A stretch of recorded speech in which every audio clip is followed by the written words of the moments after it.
கண்ணியத்துக்குரியவர்களே, முஃமின்கள் என்ற அடிப்படையிலே சில நேரம் நன்மைகள் செய்கிறோம், சில நேரம் பாவம் நடக்கும். ஒரு முஃமின் பாவம் செய்வானா? ஆம் செய்வான், ஆம் செய்வான். சில நேரம் அவனுடைய ஈமான் தடுமாறி அவனால் பாவம் நடப்பதுண்டு. அல்லாஹ் குர்ஆனிலே சொல்கிறான், வல்லதீன இதா ஃபஅலூ ஃபாஹிஷா அவ் ظلموا أنفسهم. மனிதனுடைய ஈமான் தடுமாறி சைத்தானுடைய ஊசலாட்டத்தால் சில நேரம் அவனால் பாவம் நடந்துவிடும்.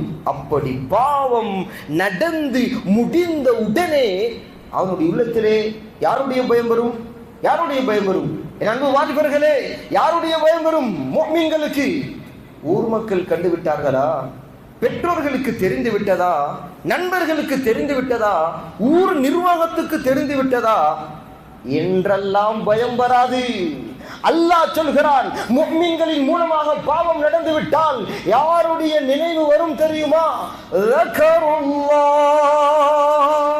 அல்லாஹ்வுடைய நினைவு அவனுக்கு வந்துவிடும்.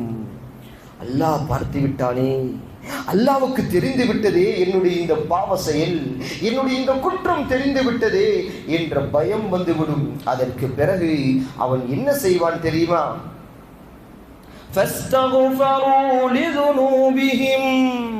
அல்லாஹ்விடத்திலே பாவ மன்னிப்பு கேட்பான், தௌபாவிலே ஈடுபடுவான். அதற்கு பிறகு அல்லாஹ் சொல்கிறான், பெருமையாக சொல்கிறான், பெருமைக்கு சொந்தக்காரனாகிய அல்லாஹ் சொல்கிறான்,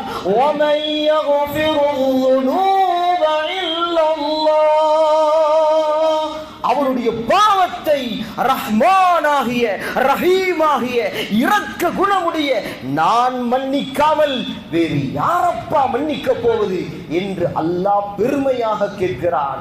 எனவே அல்லாஹ்வுடைய பயத்தை ஏற்படுத்துவோம், அந்த தக்வாவை ஏற்படுத்துவோம், பாவங்களை விட்டு விடுவோம், பாவங்களுக்கு முற்றுப்புள்ளி வைப்போம், பாவங்களை மூட்டை கட்டி விடுவோம் இந்த இரவிலே.